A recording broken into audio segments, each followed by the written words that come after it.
ኦርቶዶክስ ተዋሕዶ ቤተክርስቲያን የምትቀበላቸው ዓለም አቀፍ ጉባኤያት አሉ።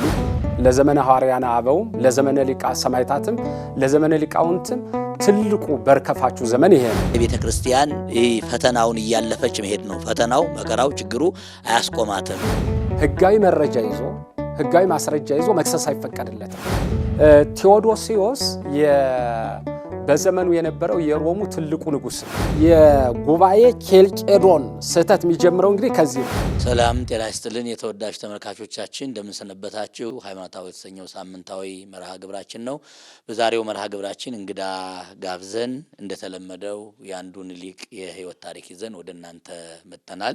እስከ መርሃ ግብራችን ፍጻሜ አብራችሁን እንድትሆኑ በፍቅርና በትህትና እንጠይቃችኋለን። እንኳን ደህና መጡ። በዛሬው ዕለት የጋበዝንላችሁ እንግዳ መጋቤ ብሉይ ሐዲስ ቀሲስ መንግስቱ አማረ የደብረ መድኃኒት ቡልቡላ መድኃኔዓለም ቤተክርስቲያን ዋና የስብከተ ወንጌል ኃላፊ ናቸው። በሙያቸው ደግሞ የመጻሕፍተ ሐዲሳት የመጻሕፍተ ብሉያት ትርጓሜ መምህርና እንዲሁም ደግሞ በቤተክርስቲያን ትምህርት የቅዳሴ መምህር ከቅዱስ ያሬድ ደግሞ ዜማ አቋቋም እንዲሁም ቤተክርስቲያኒቷ የምትፈልጋቸውን ትምህርቶች ተምረው በብዙ አይነት መንገድ የሚያገለግሉ ዙሮ በማስተማር ስልጠናዎቹን በመስጠት ወንጌል እያገለገሉ ያሉ ታላቅ የቤተክርስቲያን መምህር ናቸው። ከእሳቸው ጋር ቆይታ እናደርጋለን። እናንተም አብራችሁን ቆዩ።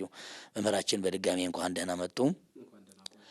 በሃይማኖት አበው መርሃ ግብራችን እንግዲህ በሃይማኖት አበው ሃይማኖታዊ አቋማቸውን ድርሰታቸውን ጽሁፋቸውን ካስቀመጡ ሊቃውንት መካከል አንዱን እንደመነሻ አድርገን የህይወት ታሪካቸውንና እንዲሁም ድርሰቶቻቸውን ሃይማኖታዊ አቋማቸውን እያነሳን የምናወራበት ሳምንታዊ መርሃ ግብራችን ነው።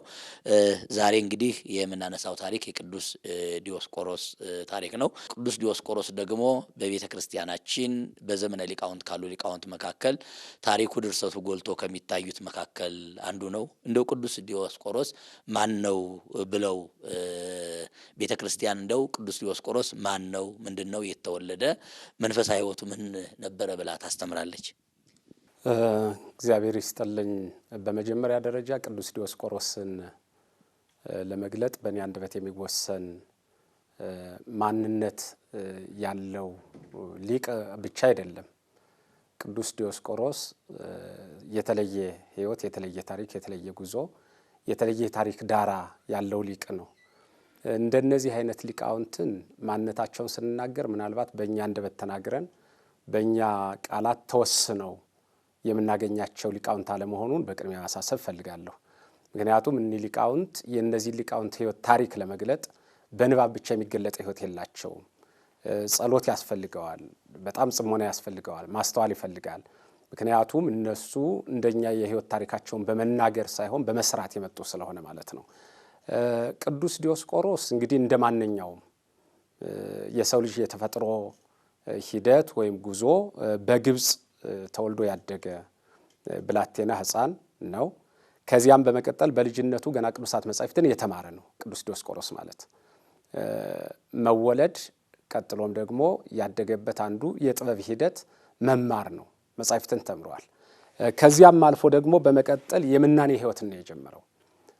ከመወለድ መማር፣ ከመማር የምናኔ ህይወት፣ ከምናኔ ህይወት ቀጥሎ ደግሞ የታላቁ የሊቁ የቅዱስ ቄርሎስ ደቀ መዝሙር ሆኖ ረድ ሆኖ አገልግሏል። የሊቁን ትምህርትም ተምሯል። ሊቁ ቅዱስ ዲዮስቆሮስ በጠቅላላ ቅዱስ ዲዮስቆሮስን ማን ነው የሚለውን ለመግለጥ የስሙ ትርጓሜ ወይም ደግሞ የስሙን ትርጉም እንደምንይዘው ሁሉ የስሙን ትርጉም ታሪክ የመስቀሉን ነገር ወደ ኋላ ብናጠና በጣም የሚገርም ካለመ መላእክት ነው የሚጀምረው። ምክንያቱም ዲዮስቆሮስ ማለት በሚገርም መንገድ ትርጓሜ ስሙ ተወካፌ መከራ መስቀል ማለት ነው። ስለዚህ መስቀል ምንድን ነው ብንል አሁን የተሰቀለበት ኃይል የሚነሳ የታሪክ ዳራ ወደ ኋላ በጣም ብዙ ታሪክ ያለው ነው። እንደነዚህ አይነት ሊቃውንትም በትንቢተ ነቢያትም በብስራተ መላክም የተገኘ ልደት ያላቸው ትንቢት የሚነገርላቸው ከሚነገርላቸው ቅዱሳን እንዳንዱ ነውና ዲዮስቆሮስ በግብጽ ተወልዶ ያደገ ከዚያም ቅዱሳት መጻሕፍትን የተማረ ከዚያ በኋላ የትምህርቱ ውጤት ለምናኔ ህይወት ያበቃው እንደገና ከቅዱስ ቄርሎስ ጋር የኖረ ረድ ሆኖ ማገልግሏል። የሊቁን ትምህርትም የተማረ ዲዮስቆሮስ ተወካፌ መስቀል፣ ዲዮስቆሮስ መስቀል የሚል ትርጉም የያዘ አንዱ የኦርቶዶክስ ተዋሕዶ እምነት ከምትቀበላቸው ትምህርቱን ዶግማውን ቀኖናውን ከምትይዝላቸው ሊቅ አንዱ ቅዱስ ዲዮስቆሮስ ነው። ቃለ ሕይወት ያሰማልን። እጅግ መልካም ነው። በአጭር ጊዜ አብራርተው የተወለደበትንና ያደገበትን የኖረበትን ብሎም ደግሞ መንፈሳዊ ዕውቀትና መንፈሳዊ ሕይወት የተማረባቸው ምንጮቹንም ሳይቀር በሚገባ ነግረውናል። መልካም ነው። እንዲያው ከዚህ ጋር አያይዘን የደሴተ ቆጵሮስ ሊቀ ጳጳስም እንደሆነ የዜና ሕይወቱ ታሪኩ ይናገራልና እንደው በጵጵስና ዘመኑ ያሳለፋቸው ጊዜያት ምን ይመስላሉ? በጵጵስና ዘመኑ ያሳለፋቸው ጊዜያት እንደማንኛውም በዘመኑ እንደነበሩ የቤተ ክርስቲያኒቷ ሊቃውንት በቤተ ክርስቲያኒቷ የሚደርሰውን በሕዝቡ የሚደርሰውን መከራ በመጋፈጥና በቂ መልስ በመስጠት እንደዚሁም ደግሞ በሚደርስበት መከራም ይሁን በተለያዩ ፈተናዎች በማለፍ እምነቱን ጠብቆ የሚገባውን ትምህርት እያስተማረ ሥርዓተ ሲመቱን በአግባቡ ጠብቆ የኖረና እስከ ጉባኤ ኬልቄዶን ድረስ ባለው ዘመን ውስጥ ቤተ ክርስቲያኒቷና ያለበትን እምነት መሰረተ ሃይማኖት አጠንክሮ የያዘ ሊቅ መሆኑ ነው የሚነገረው። የበለጠ በዚያን ዘመን የነበረውን ሕይወቱን ስናነሳ በዚያን ዘመን የነበሩ የሊቃነ ጳጳሳት ወይም የኤጲስቆጶሳቱ የሕይወት ጉዞ ይታወቃል። አንደኛ ሃይማኖትን ከምግባር ጋር አዋህደው የያዙ ናቸው። ሁለተኛ ለመንጋው ተላልፈው የሚሰጡ ናቸው። በሶስተኛ ደረጃ ሕይወታቸው የሚነበብ መጽሐፍ ነው። አራተኛው ይናገራሉ፣ የተናገሩትን ይተረጉማሉ፣ የተረጉሙትን ይኖራሉ፣ የኖሩትን ያስረክባሉ። ባጭሩ በዘመኑ የነበሩበት ሕይወት ምንድን ነው ከተባለ ከላይ ከነሱ በፊት የነበሩ የሊቃውንቱን ወይም ደግሞ በሰማዕትነት ያረፉ የአባቶቻቸውን ሕይወት ተረክበዋል። ከተረከቡ በኋላ ይኖሩታል። ከኖሩት በኋላ ደግሞ ያስረክቡታል። እንዲህ ባለ ሂደት የኖረ ነው። በውስጡ ያለው የኤጲስቆጶስነቱ ጉዞ፣ ሐዋርያዊ ተልእኮ፣ አገልግሎቱ ምን ይመስላል የሚለውን በዚያው በቅዱስ ዲዮስቆሮስ የድርሰት ክፍል ውስጥ ማንበብ ነው። ትልቁ ነገር ግን እንዳልነው የሚጠበቅባትን ትምህርት ሃይማኖቷን ጠብቆ ቀኖናዋን አስተካክሎ ለትውልድ ለማስቀጠል ሰፍሮ ቆጥሮ ከምን እስከምን ድረስ የሚለውን ከተሰሩት ውሳኔዎች ውስጥ የተወሰኑትን አንዱን ለሕዝቡ ያስረከበ ሊቅ ነው ቅዱስ ዲዮስቆሮስ ማለት። በሌላ አነጋገር እንግዲህ ቅዱስ ዲዮስቆሮስ ቤተ ክርስቲያን በጵጵስና በምንኩስና አጠቃላይ የሰጠችውን አደራ በበቂ ሁኔታ ጠብቆ ጠንቅቆ የተወጣ ሊቅ ነው ማለት እንችላለን። በትክክል የተረከበ የጠበቀ ያስረከበ በመጀመሪያ የተረከበ ነው። ሳያዛንፍ ሳያጎድል ከሙሉ ሳያጎድል ከተቀበለውም ሳይቀንስ ሳይጨምር ተቀበለ። የተቀበለውን ጠበቀ፣ የጠበቀውን አስረከበ። የቤተ ክርስቲያንም አገልግሎት ይህ ነው ማለት ነው። የቤተ ክርስቲያኒቱ አገልግሎትም በከመ ነገሩነ አበዊነ መቀበል ነው፣ በከመ መሃሩነ መቀበል ነው፣ መጠበቅ ነው፣ ማስረከብ ነው።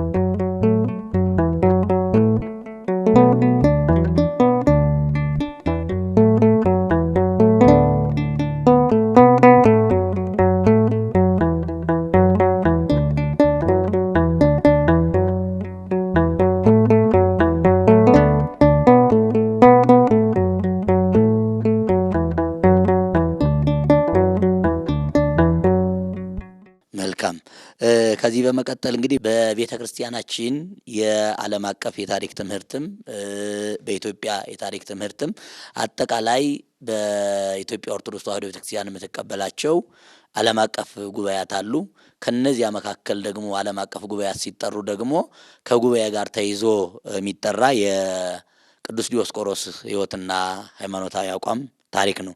እንዲያው ከዚያ በፊት በሐዲስ ኪዳን የተደረጉ ጉባኤያትን፣ ቀጥሎ ደግሞ በዘመነ ሊቃውንት የተደረጉ ጉባኤያትን፣ ከዚያ ቀጥሎ ደግሞ በቅዱስ ዲዮስቆሮስ የነበረው ጉባኤ ኬልቄዶን ምን መልክ እንደነበረውና ቅዱስ ዲዮስቆሮስ ከዚያ ጉባኤ ለምን እንደተለየ ወይም ደግሞ የጉባኤውን ሁኔታ ቢያስተምሩን። ቤተ ክርስቲያን በዘመነ ሐዲስ የዘመነ ብሉያቱ የነቢያት ሂደት እንዳለ ሆኖ በዘመነ ብሉይ ሃይማኖታቸውን የጠበቁ ነቢያት ምን ይመስላሉ የሚለው የታሪክ ዳራ እንዳለ ሆኖ በሐዲስ ኪዳን ከዘመነ ሊቃውንት ለመድረስ ቤተ ክርስቲያን በአምስት መሰረታዊ መንገዶች ከፍላ ነው ዘመኑ የምታስቀምጠው። አንደኛው ዘመነ ስጋዌ ነው። ሁለተኛው ዘመነ ሐዋርያት ነው። ሶስተኛ ዘመነ ሐዋርያነ አበው ነው። ከሱ በመቀጠል ዘመነ ሰማዕታት ነው። ከዚያ ዘመነ ሊቃውንት ነው። እነ ቅዱስ ዲዮስቆሮስ ያሉበት ዘመን ዘመነ ሊቃውንት ነው። ዘመነ ስጋዌ የምንለው ከልደቱ እስከ ዕርገቱ ድረስ ያለው ዘመን ነው። በዚያን ዘመን ያለው የቤተ ክርስቲያኒቷ መሰረተ ሃይማኖት ጉዞ ቀላል ነገር አይደለም። ምክንያቱም ከልደቱ እስከ ዕርገቱ ድረስ የተከናወነው ለዘመነ ሐዋርያትም ለዘመነ ሐዋርያነ አበውም ለዘመነ ሰማዕታትም ለዘመነ ሊቃውንትም ትልቁ በርከፋቹ ዘመን ይሄ ነው። ስለዚህ ዘመነ ስጋዊ አንዱ ይሄ ነው። ዘመነ ሐዋርያትን ስናነሳ ደግሞ ከ34 እስከ 7 ድረስ ያለው ነው። ከክርስቶስ የተማሩትን እየዞሩ ያስተማሩበት ዘመን ነው ዘመነ ሐዋርያትን ምንመለከት። ይህንን እንዳለ ሆኖ ዘመነ ተላውያነ አበው የምንለው ደግሞ በጣም የተለየ መንገድ የሚያሳየን ከ70 እስከ 160 ድረስ ያለው ዘመን ይህ ተላውያነ አበው የምንላቸው ለምሳሌ እነ አግናጤዎስ ምጥው ለአንበሳ፣ እነ ቀለሚንጦስ ዘሮ የመሳሰሉ እንዲሁም ሌሎቹም እነ ሄሬኔዎስ የነበሩት ናቸው። ከነሱ ቀጥሎ የነሱን የተረከቡት ደግሞ ቀጥለው ዘመነ ሰማዕታት ነው። ዘመነ ሰማዕታት ከ160 እስከ 312 ያለው ነው። እነዚህ ደግሞ በዚህ ዘመን ክርስቲያኖች በአዋጅ የተገደሉበት ዘመን ነው። በጣም ከባዱ የነዚህን ጽዋ እንግዲህ ወደ ቅዱስ ዲዮስቆሮስ ተንደርድሮ የመጣበት መንገድ አለ። አንደኛ አብያተ ክርስቲያናት በአዋጅ ክርስቲያኖቹ ተገድለዋል። ሁለተኛው አብያተ ክርስቲያናት ተቃጥለዋል። ሶስተኛ ንብረቷ ተመዝብሯል፣ ተወርሷል። አራተኛው ማንኛውም ሮማዊ ከሆነ ከስራ ይባረራል። ከስራ ሳይቀር የሚባረሩበት ዘመን ነው። ይቀጥልና ማንኛውም ክርስቲያን ህጋዊ ምክንያት ቢኖረውም ማንንም መክሰስ መብቱ አይደለም። ህጋዊ መረጃ ይዞ ህጋዊ ማስረጃ ይዞ መክሰስ አይፈቀድለትም። ክርስትናውን ክርስቲያን ነኝ ብሎ ከተናገረ እንዲከስ አይፈቀድለትም፣ እንዲፈረድለትም አይፈቀድለትም። ይሄኛው ዘመነ በጣም መከራው ከባድ ነው። ባጭሩ ለጣዖት የማይሰዋ ለአራዊት ይሰጣል፣ በመጋዝ ይሰነጠቃል፣ በእሳት ይቃጠላል፣ በልዩ መከራዎች ይገረፋል፣ ይቀጣል። ያ ዘመነ ሰማዕታት ነው። በኋላ ነው እንግዲህ የዲዮቅልጥያኖስ ከሞተ በኋላ ግን ቆስጠንጢኖስ ለቤተ ክርስቲያን መብት ሰጠ። ቤተ ክርስቲያን ከግብር ነጻ ትሆናለች። ዕለተ ሰንበት ትምህርት እንዲማሩባት እንጂ ስራ እንዳይሰራ የሚለው ውሳኔ ተወሰነ። ከዚህ ቀጥሎ ነው ታላላቆቹ ጉባኤያቶች፣ ዓለም አቀፍ ጉባኤያቶች ከዚህ በኋላ ጀመሩ። እንደው በሸር ልግባቦትና መሀል ላይ ልግባ። በተለይ እንደው ቤተ ክርስቲያን አሁን ይሄ ፈተና ዘመን እንደው ዛሬ ያለንበት የሚመስል ዘመን የምታስተምረው ለምንድን ነው? አሁን ሰማዕታት በዚያ ዘመን በሮም ዘመን የነበሩ ክርስቲያኖች መከራ የደረሰባቸውን እያነሳ እናስተምረን ለምን ይሆን? እንዲሁ ምክንያቱም ለምንድን ነው ከተባለ ሃይማኖትሰ ምንቲቲ ሃይማኖት ምንድናት የሚል አለ። በጣም የሚገርመው ይሄ ብዙ ጊዜ ምእመናንም ከሚጽናኑበት እኔም እንደ ቤተ ክርስቲያን ልጅነት ምእመናን ሳስተምር ከመጽናናበት ነገር ሃይማኖት ምንድናት የሚለውን ያመጣና ሃይማኖትን ይተረትራታል። ከዚያ በኋላ ከወዴት አገኘናት የሚል ያመጣል። ምንድን ነው የሚለው? ዘመሃሩን አበዊነ እኛ ዛሬ የያዝናትን ሃይማኖት ትናንት የነበሩ አባቶቻችን አስተማሩን። ወዘ አበዊነሰ መሃርዎሙ ሊቃውንት ለነሱ ደግሞ ሊቃውንት አስተማሯቸው። ወዘ ሊቃውንትሂ መሃርዎሙ ሐዋርያት ለሊቃውንቱ ሐዋርያት አስተማሯቸው። ወለ ሐዋርያቲ መሃርዎሙ እግዚእነ ኢየሱስ ክርስቶስ ለሐዋርያትም ክርስቶስ አስተማራቸው። ክርስቶስ ያስተማራቸው ትምህርቱን ብቻ የለም፣ መከራውንም ነው፣ ግርፋቱንም ነው፣ ስቅላቱንም ነው፣ ስደቱንም ነው። ስለዚህ ያስተማረ ትምህርቱን በቃል ስራውን በግብር ነው ያሳየ።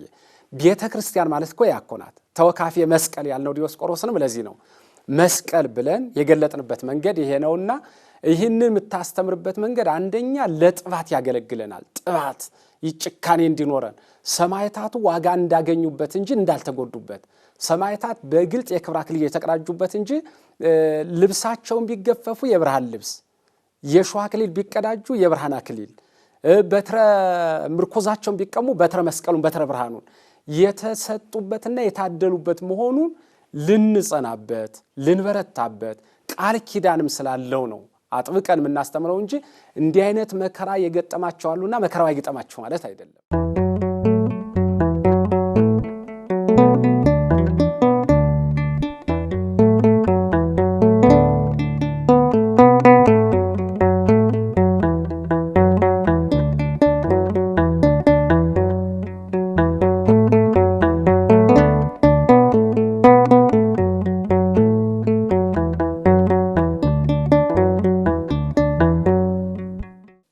ቃለ ሕይወት ያሰማልን መምህራችን። አሁንም በጥሩ ሁኔታ እንደው እየመጡ ስለሆነ ምናልባት አንዳንድ ጊዜ እንደው ከምንሰማውም አንጻር አሁን በጣም ወደ ኋላ ስንቆጥረው ዘመነ ሰማዕታት ሩቅ ነው በእድሜ ቤተክርስቲያኒቷ ደግሞ ሁል ጊዜ ክርስቶስን ትኩስ ዜና የምታወራ እንደመሆኗ መጠን ዛሬ ያለው መከራና ትናንትና በነ ዲዮስቆሮስ በሰማዕታት ዘመን በነ ኢየሉጣ በነ ቂርቆስ የነበረው መከራ ሃይማኖቱ የማይለወጥ አንድ ስለሆነ ተመሳሳይ ነው እና ይህን ተመሳሳይ መከራ ሲገጥማቸው ክርስቲያኖች በዚህ ዘመን ያሉት የተገፉ እግዚአብሔር ያልሰማቸው የተገለሉ መስሎ ይታያቸዋል። በእውኑ እንዲህ ነው ቤተክርስቲያን የምትረዳው?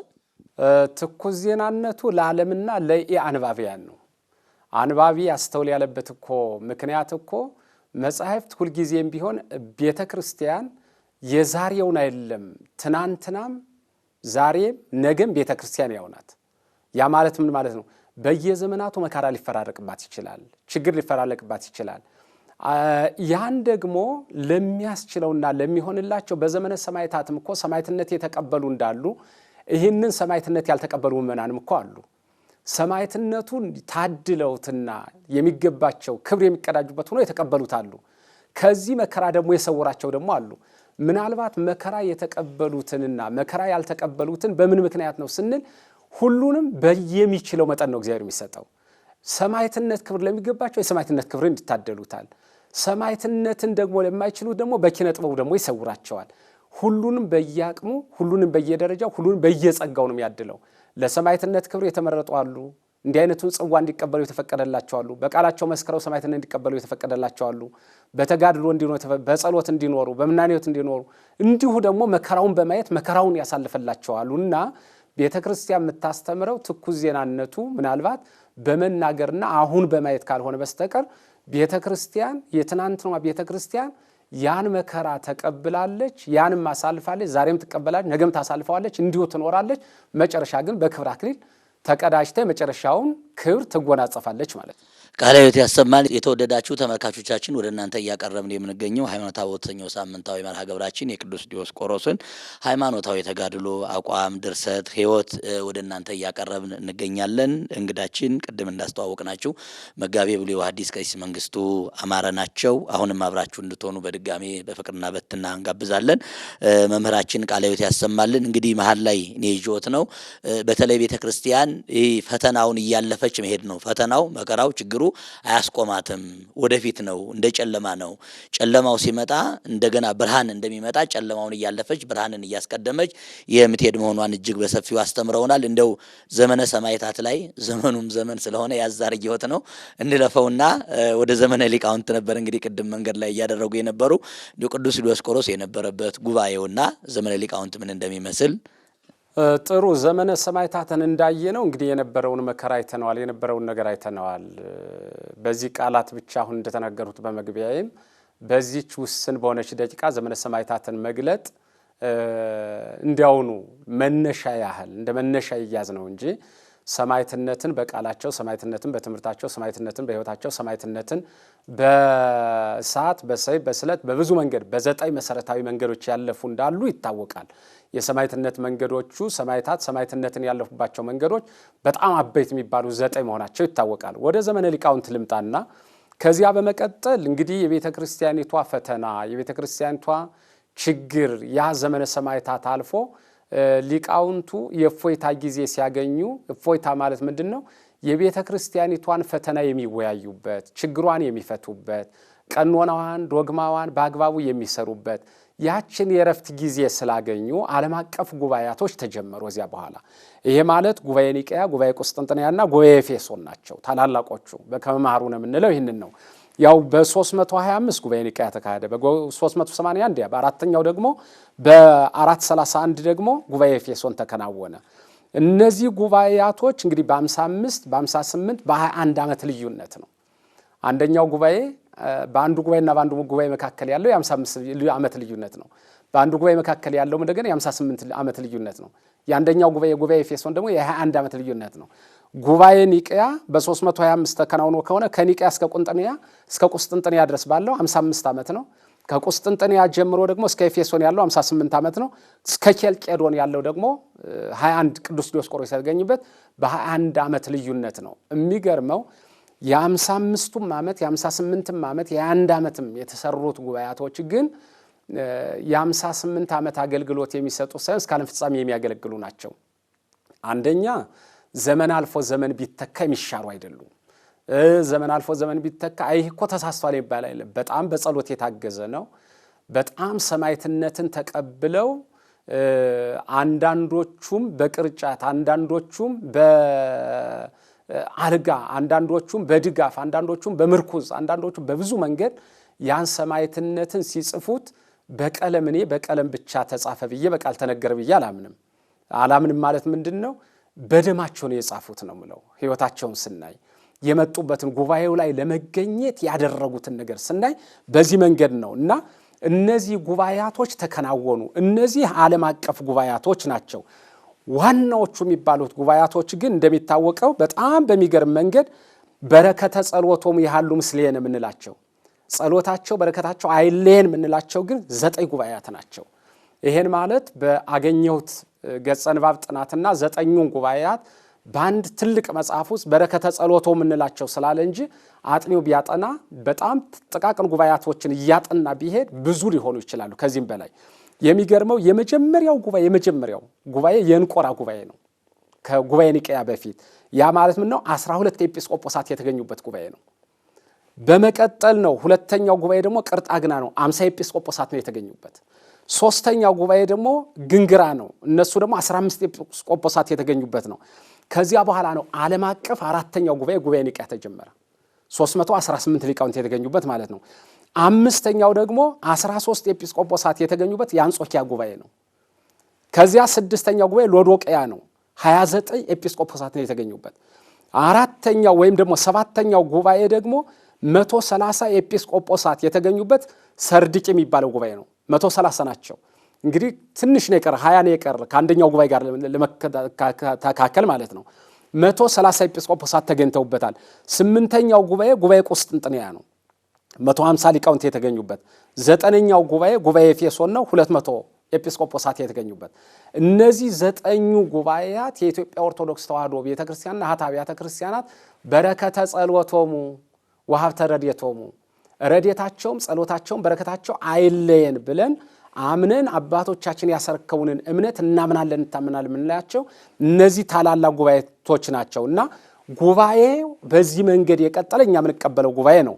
ወደ ጉባኤ ዲዮስቆሮስ ስንሄድ ግን እንግዲህ ቀጥሎ ያለው ስለዚህ ጉባኤያቱ እነዚህን ይመስላሉ ማለት ነው። ሃይማኖታችን ያጸናንበት፣ ቀኖናችን የተሰራበት፣ ሥርዓተ ቤተክርስቲያን የተቀበልንበት ጥንቅቅ ያለ ምንም ነውር ነቀፋ የሌለበት እምነታችን ሥርዓታችን ዶግማችንን የያዘው በእነዚህ 9ኙ ጉባኤያት ተከናውነዋል። ከጉባኤ ኬልቄዶን በፊት ማለት ነው።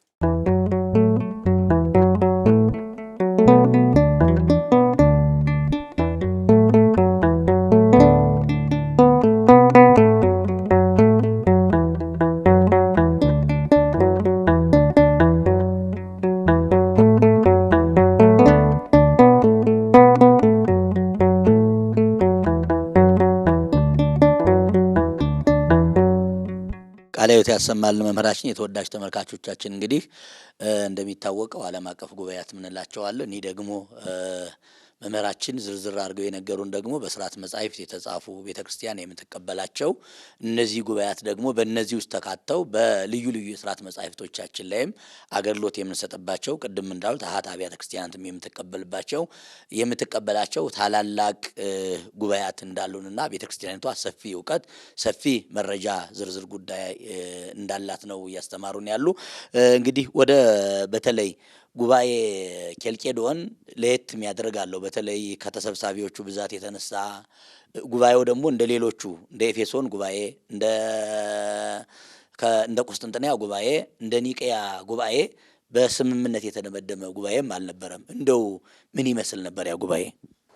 በብዛት ደረጃ በእርግጥ ወደ ኋላ ላይ ነው እንጂ ጉባኤ ኒቄያ ላይም የተገኙት በ2000 የሚቆጠሩ ተሰብሳቢዎች በተሰብሳቢ ደረጃ ሌሎቹን ጉባኤያት በብዙ ሺህ የሚቆጠሩ ነበሩ።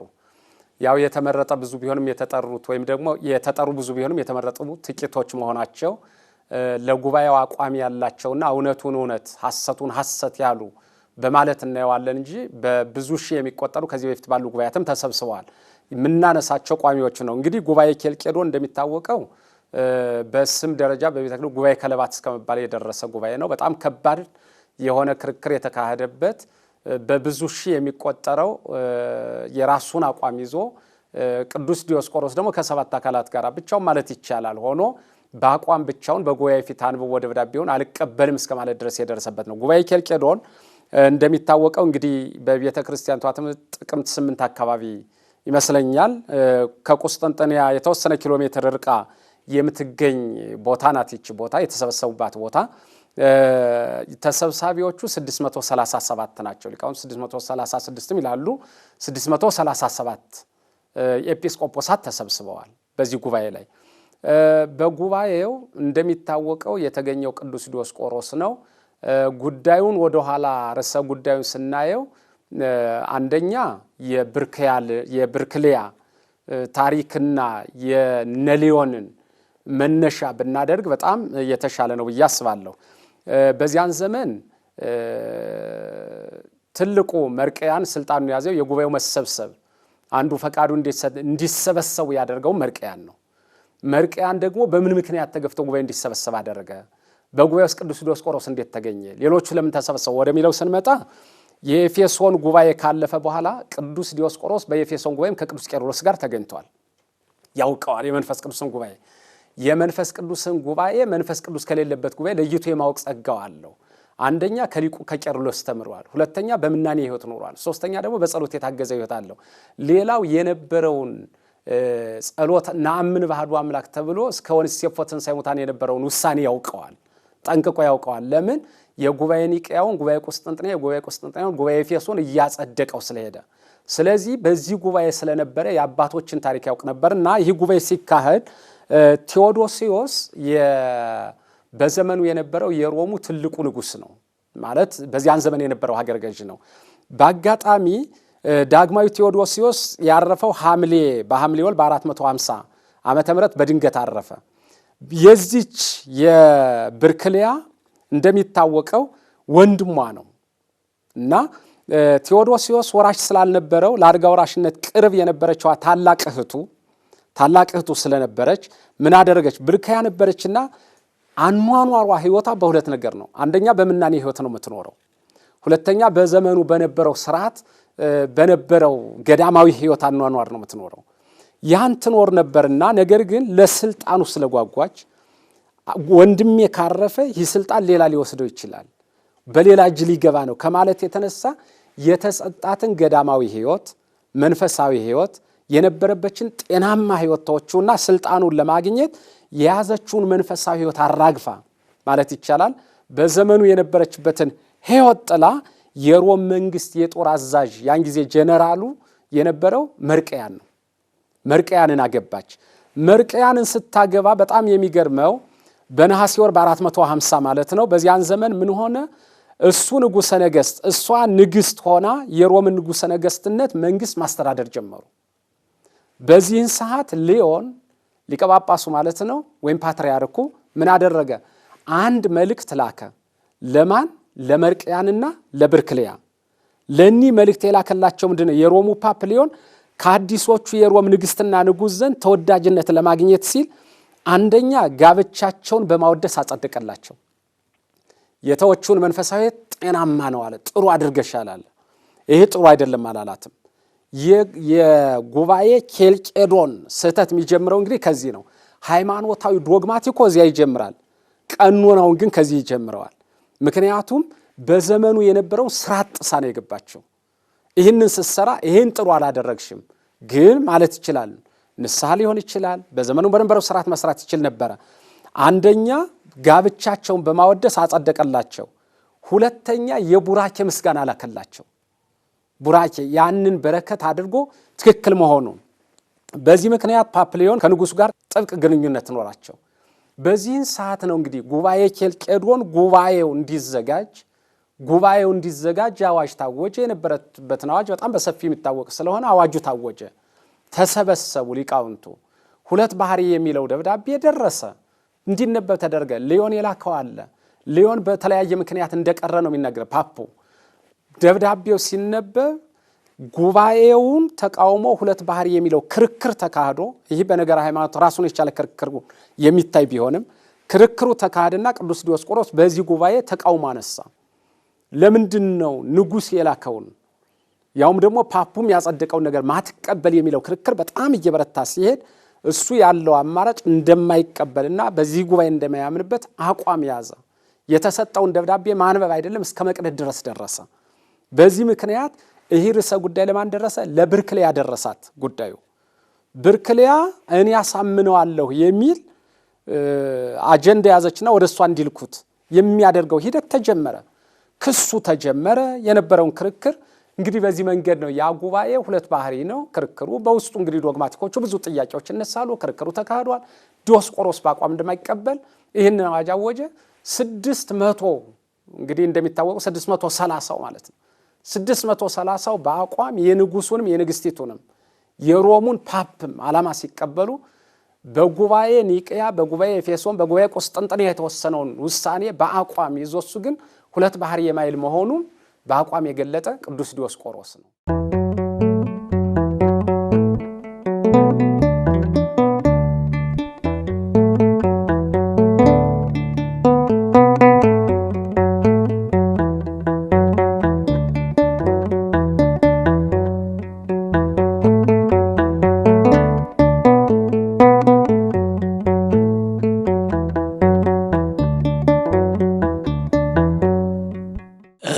ቃለ ሕይወት ያሰማልን መምህራችን። የተወዳጅ ተመልካቾቻችን ወደ እናንተ ስናቀርብላችሁ የነበረ ክፍል 1 የቅዱስ ዲዮስቆሮስ ሃይማኖታዊ አቋም፣ መንፈሳዊ ተጋድሎ እንዲሁም ድርሰት ይህን ይመስል ነበረ። በሚቀጥለው መርሃ ግብራችን ክፍል 2ን ይዘንላችሁ እንቀርባለን። ከቀሪ የኢትዮጵያ ኦርቶዶክስ ተዋሕዶ ቤተክርስቲያን መርሃ ግብራት ጋር አብራችሁ እንድትሆኑ እየጋበዝ እኛ ከወዲሁ እንሰናበታለን። ሰላም እግዚአብሔር ከሁላችሁ ጋር ይሁን።